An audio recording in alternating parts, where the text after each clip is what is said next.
बीच में पहुंचानी। भविष्य में क्या होने वाला है वो आप उसकी ध्वनि आ जाती है, भविष्यवाणी। हालेलुया।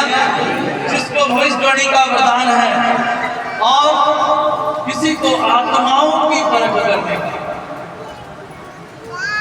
ये भी गहरा स्पष्ट है, आत्माओं की परख करने का। बहुत लोग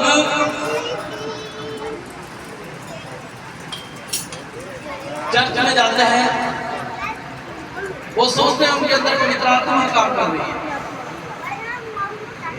दुष्ट आत्मा इतनी चालाक है, चर्च के अंदर में वैसे ही नचवाएगी, ताली बजवा के लगेगा कि यार नाच रही है, पवित्र आत्मा से भरे हुए।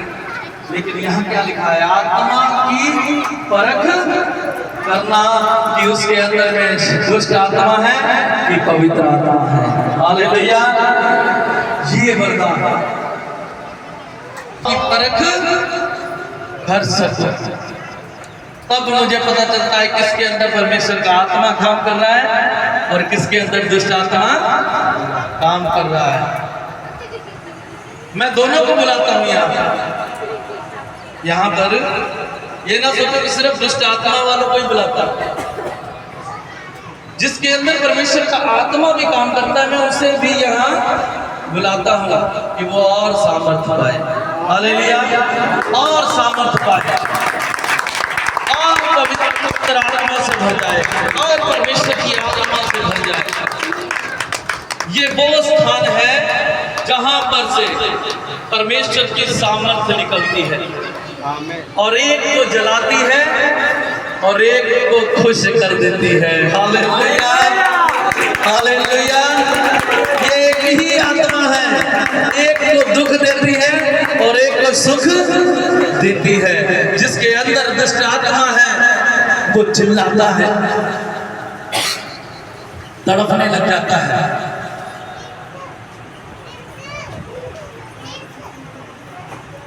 और जिसके अंदर परमेश्वर की आत्मा का काम है वो और परमेश्वर की आत्मा से भर जाता है। हालेलुया। ये धारा एक ही है, आत्मा एक ही है, लेकिन उसके काम अनेक हैं, उसके काम करने का तरीका अलग अलग है। फिर आगे लिखा है और किसी को अनेक प्रकार की भाषा बोलने का, अनेक प्रकार की भाषा बोलने का, जिसे हम स्वर्गीय भाषा भी कह देते हैं। पर वो स्वर्गीय भाषा, वो स्वर्गीय भाषा नहीं है, वो अन्य भाषा है। हम बोल देते ना ये क्या बोल रहा है, ये स्वर्गीय भाषा। स्वर्गीय भाषा नहीं, वो अन्य भाषा बोल रहा है। इसका प्रमाण है बाइबल के अंदर में। कई लोगों के अंदर में विचार आया था, यार हमने तो आज तक नहीं सुनी ये बात। कितने लोगों को ये बात उन्होंने सुनी थी कि ये स्वर्गीय भाषा नहीं है, ये अन्य भाषा है। कितने लोगों ने सुनी थी कि ये स्वर्गीय भाषा है? दोनों ही नहीं पता।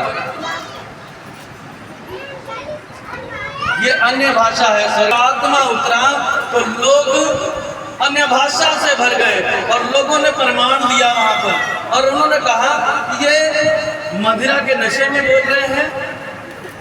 यरूशलेम के अंदर में जहां पर वो बैठे हुए थे वो व्यापार का गढ़ था और दूर दूर से लोग व्यापार करने के लिए, अलग अलग भाषा बोलने वाले वहां पर व्यापार करने के लिए आया करते थे, जिनकी अलग अलग, जैसे हम बैठे हैं, कोई कहाँ का है, कोई कहाँ का, सबकी अलग अलग भाषा है, लेकिन है सब इंडियन।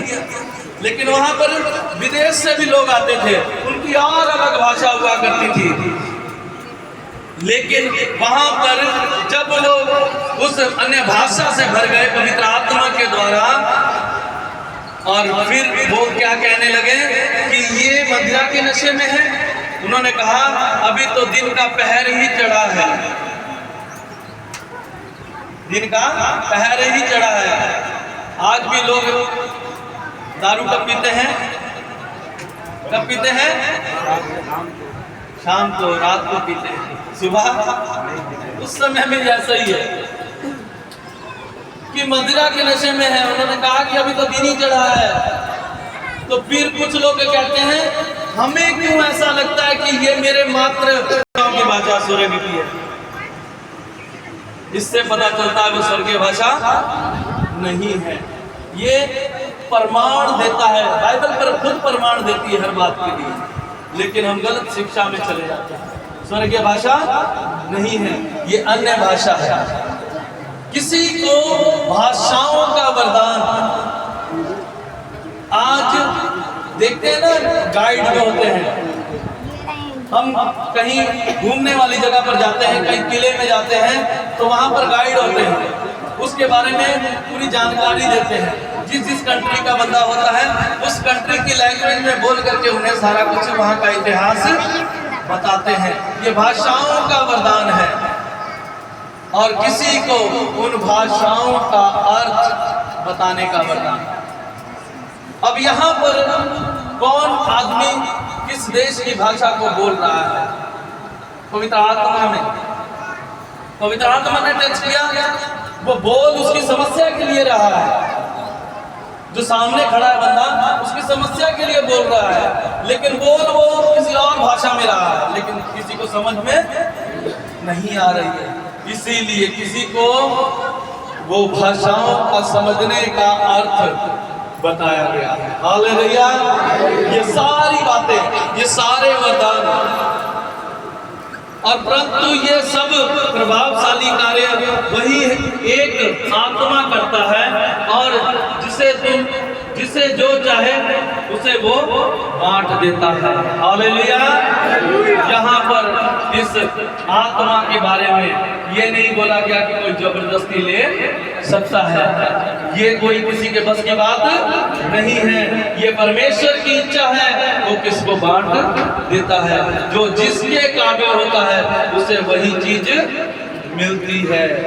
Hallelujah, hallelujah. और इसीलिए हम, बाइबल बताती है कि तुम उसकी आत्माओं की धुन में रहो, उसके वरदानों के धुन में रहो, उसकी खोज में रहो, और देखो कि परमेश्वर आपको कौन सा वरदान देना चाहता है।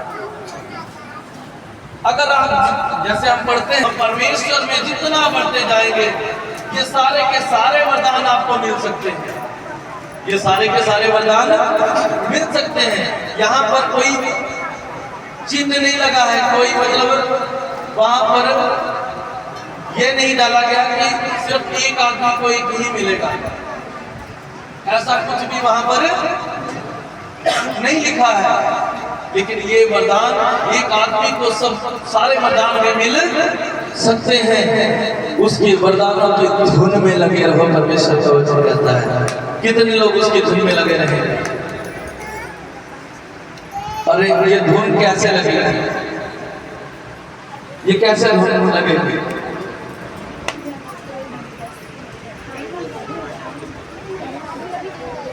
जैसे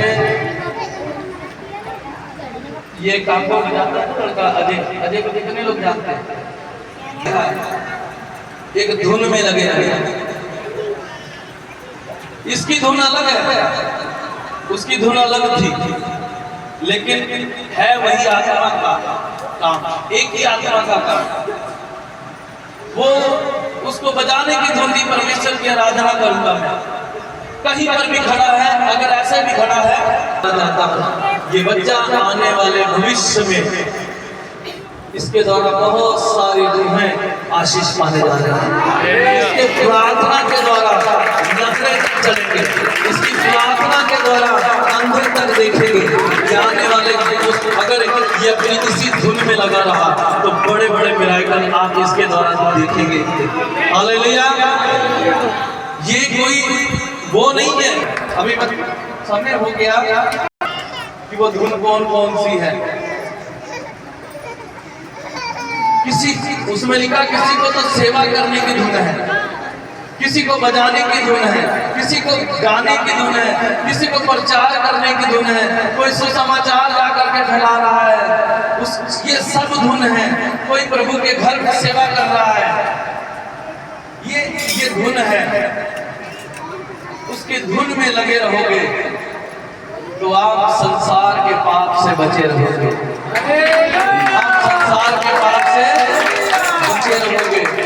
अगर वो सच्चे जीते परमेश्वर की खोज में लगे रहोगे तो संसार में जितना पाप है उससे बचे रहोगे। क्योंकि जब आपकी धुन, आपकी लगन, आजकल लड़कों को देख रहे हैं, उनको एक धुन है, फ्री फायर और पबजी, लगे रहते हैं। खाना पड़ा है, माँ ने दिया है, ठंडा हो गया, मक्खियां मर गई डूब डूब करके उसमें, और कुछ लोग तो कुछ तो मक्खियां गोते लगा करके भी चली गई, वो पड़ा है और ये वहां पर, और फिर उसके चंगुल से बच नहीं सकोगे। ये मेरी बात आज याद रखो।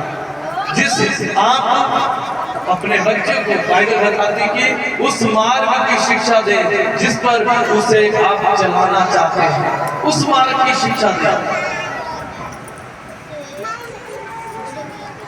मैंने देखा शैतान ने बहुत सारा काम किया लॉकडाउन के अंदर में। चाहे हमारे बच्चे हैं, चाहे आपके बच्चे हैं, सब मोबाइल की ओर हो गए, क्योंकि पढ़ाई उस पर आ गई। अब जिनके पास पैसा भी नहीं है उन्होंने अपने बच्चों को अलग अलग, मेरे 3 बच्चे स्कूल में पढ़ते थे और टीचरें भी अपने फायदे के चक्कर में बस 5-5 कोई था कि बड़े आराम से घूम लेता था, पूरे पकड़ नहीं सका। हम हर एक संडे सिर्फ लॉकडाउन में चर्च नहीं लगी थी, सिर्फ एक संडे। उस समय ये चर्च मीटिंग नहीं थी, जगह नहीं थी, हम किसी के घर में बेड में लगाते थे। हम हर संडे आते थे, समय फिक्स नहीं था, क्योंकि घूम घूम करके इधर उधर से छुप छुप करके आना था। तो ये 17 किलोमीटर का सफर था, कभी कभी 50 किलोमीटर का भी हो जाता था आने में।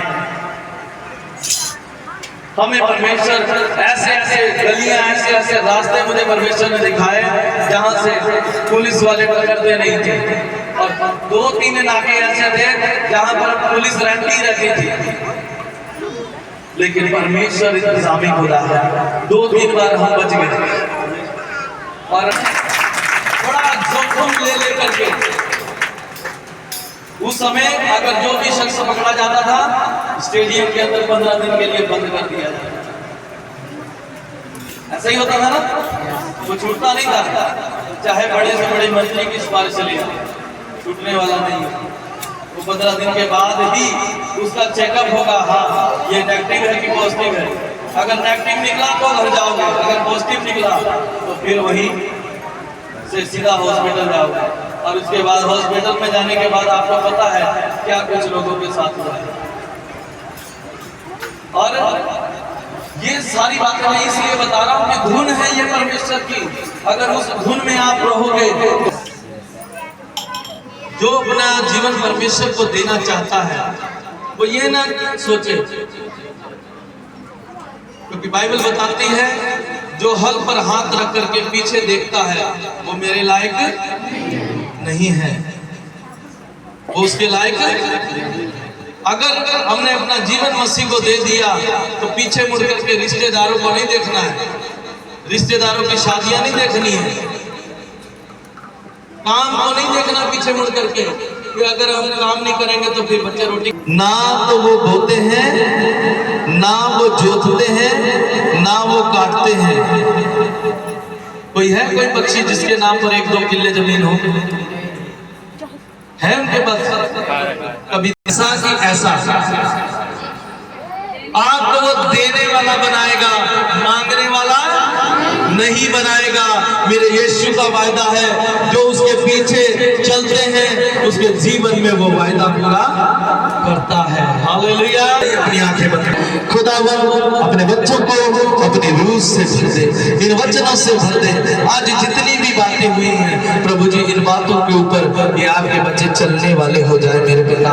ये खुदावन इन बातों से प्रभु जी प्रेरणा ले और आपकी धुन में रहे मेरे पिता। और प्रभु जी ये धुन इन्हें संसार में सबसे ऊंचा मनुष्य बना दे मेरे पिता। एक फिल्म बंद कर दे मेरे पिता परमेश्वर जी। ये बड़ी आशीष से भर जाए मेरे पिता परमेश्वर। और खुदावन इनके डेरों के हदों को बढ़ा दे मेरे पिता, इनकी कमाइयों को बढ़ा मेरे पिता परमेश्वर। बड़ी आशीष